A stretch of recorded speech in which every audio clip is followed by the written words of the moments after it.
Dudes to Dads is a podcast to help men understand and navigate the transition of being a single dude into a family man. How do we make sense of it all? Well, we probably won't be able to, but let's go ahead and have some fun trying.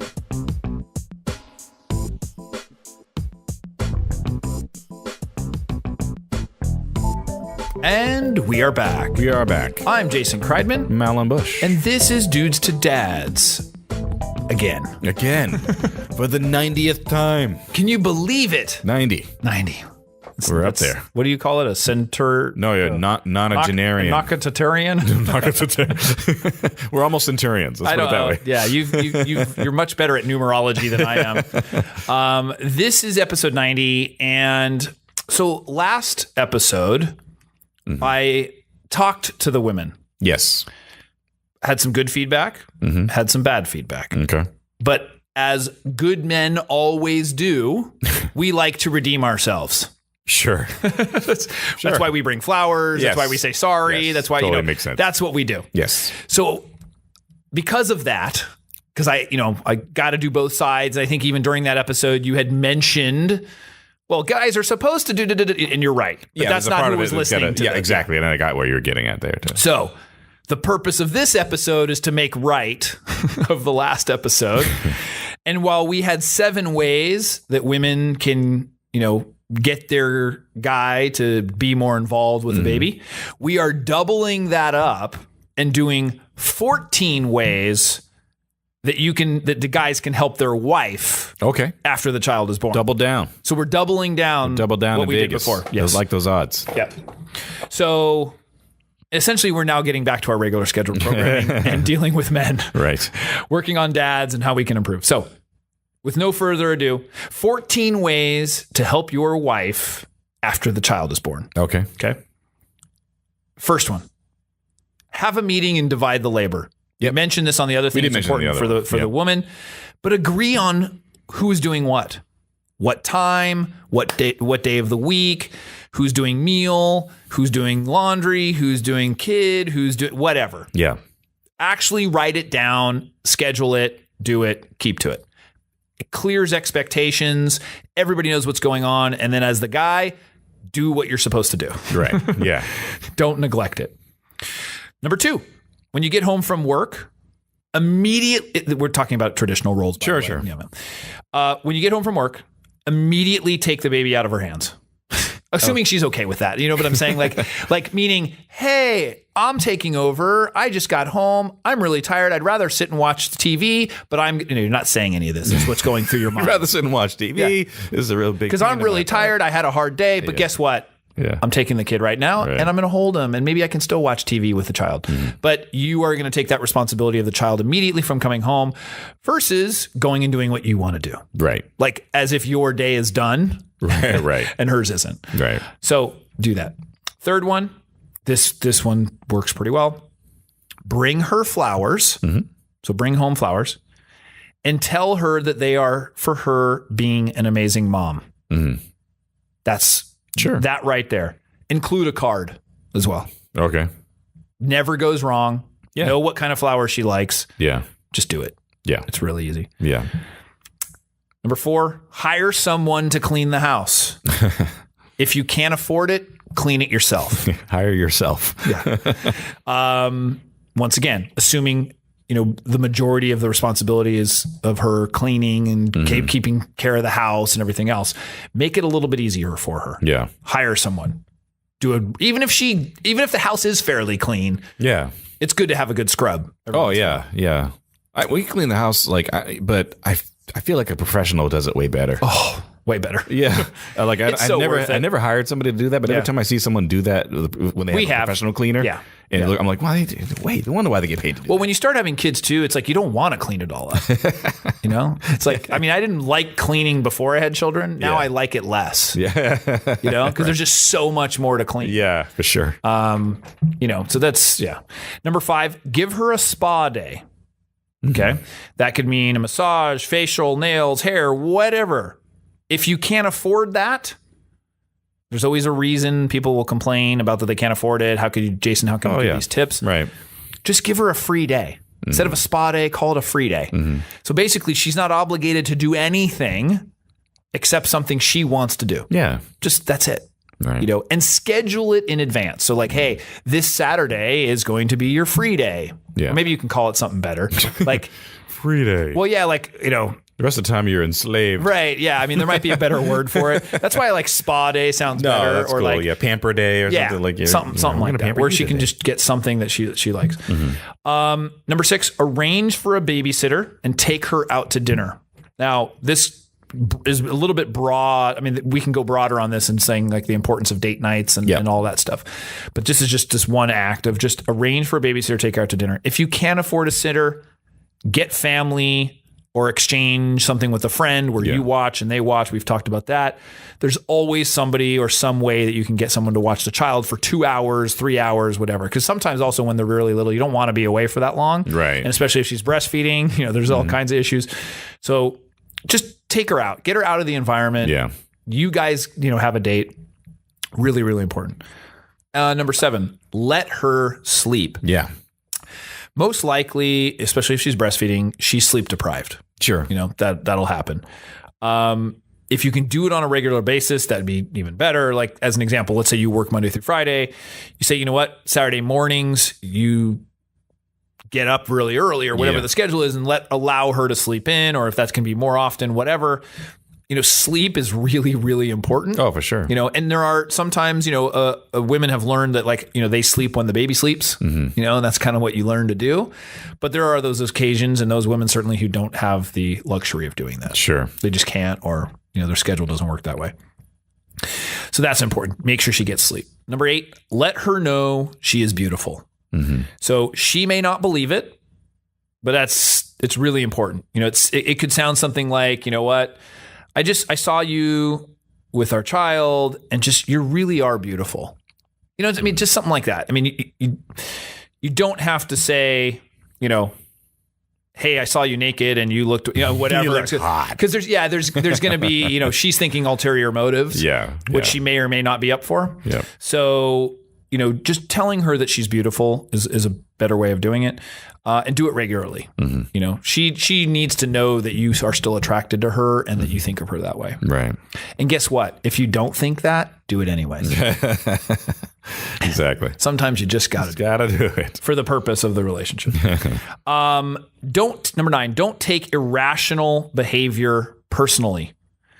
Her hormones can be crazy, her behavior erratic, and her response is not very friendly. Take it with a grain of salt. I mean, certainly you don't want to take abuse. You know, I mean, if someone throwing dishes at you, then you got to tone it down a bit. But just know that it's some other personality doing the talking. It's the hormone personality or something like that. And there are occasions where they might not be that nice. Right. But just try not to take it personally. Like it's the situation. You got to look at it objectively.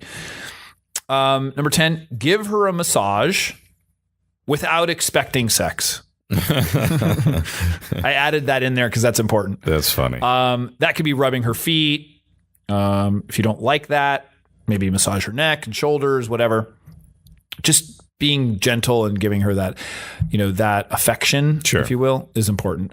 With her understanding that you're not trying to get something out of it. Yeah, right. Yeah, exactly. Because we often do that. I'll give you a massage if, you know, that kind of thing. Number 11, don't try to control everything. So something like the words why are you giving the baby a bottle right now? Or why did you change him if he doesn't need to be changed? Like we often will try to control the situation because it's a way that we think is the best way. Just bite your lip and don't say anything. That's the best way to explain that one. Just kind of let it happen. Let it happen. Yes. You don't always have to be in control, and your way is not always the right way. Right. Which was the same for her. Yeah. Same thing. Yeah. It's got to be an equal relationship. Right. Yeah. Number 12, if her love language is gifts, if you happen to know about the love languages, or you she likes gifts, basically, get her one. Doesn't have to be big. It can be, you know, something comfortable to wear often. Some small piece of jewelry, even like a book, you know, is a good idea. Something that she likes and understands that you were thinking about her. Yeah. You know, there was some thought into it. Yeah. So, if she likes gifts that are like personalized, either a favorite color or, like you said, jewelry or clothing or whatever it is. Yeah. I recall gifts that always worked really well in my house were pictures of the baby.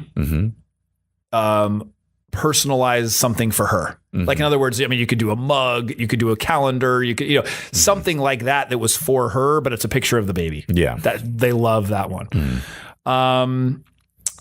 Number 13, take pictures and video of your wife with the baby.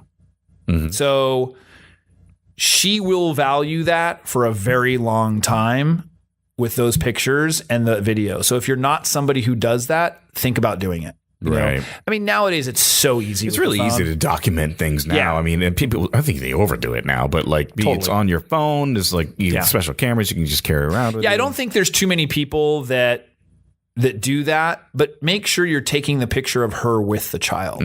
It's not just the baby. It's really about the moment that she's sharing with the baby. Right. So it's like, her holding the baby, feeding the baby, whatever. Because you'll look back at that really fondly and remembering those moments. And she will love What do you think about pictures on Facebook of babies? Well, we know my stance on Facebook. Right. I'm not a big fan of like displaying that and or displaying children, I should say. Yeah.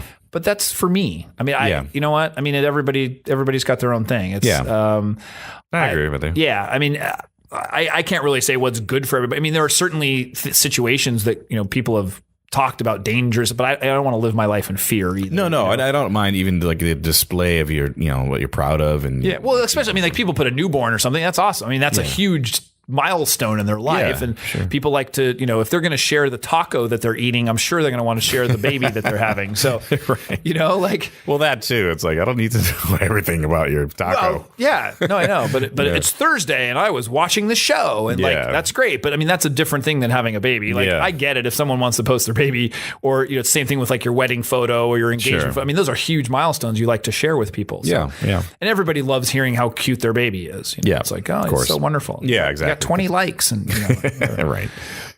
Just don't be disappointed when nobody likes and nobody comments on your baby. It's like, wow, is that your new Shar-Pei? Where's the I don't care emoticon? Right. Oh, that's so bad.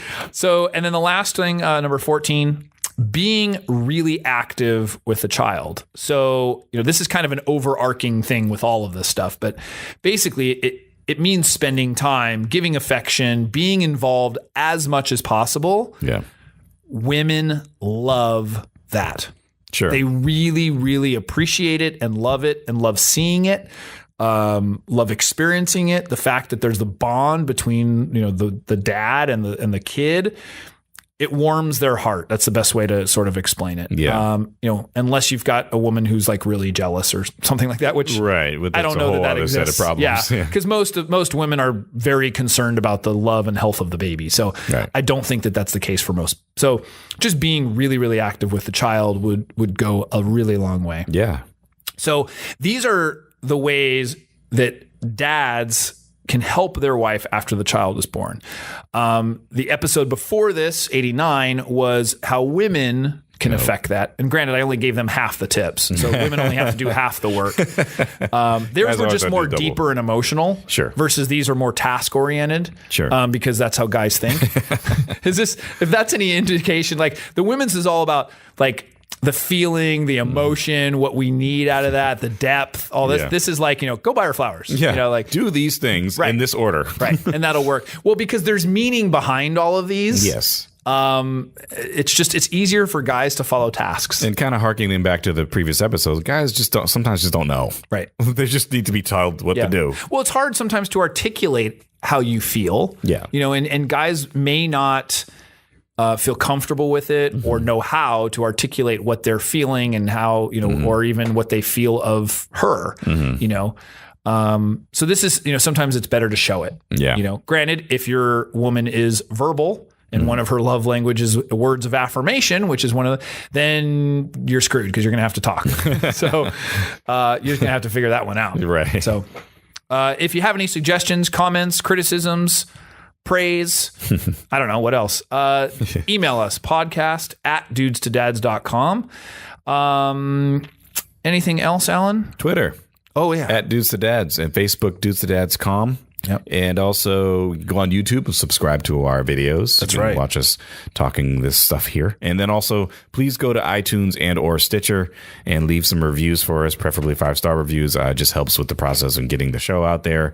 And we're getting a lot more feedback, so it's great. And so we welcome the feedback, and hopefully the show keeps going. We're almost to 100. Yeah. So we've lasted this long. No, absolutely. And also, I should mention too, I'm now doing speaking engagements. Yeah, that's right. So if there is anybody who wants to bring dudes to dads to their organization, please get in touch with us and we can talk about that. Yeah. And then also for you, anybody who needs audio and video assistance who's in the area, I would imagine can hit me up. That'd be available for that too. So email us, either one. You can reach either one of us through podcast@dudestodads.com.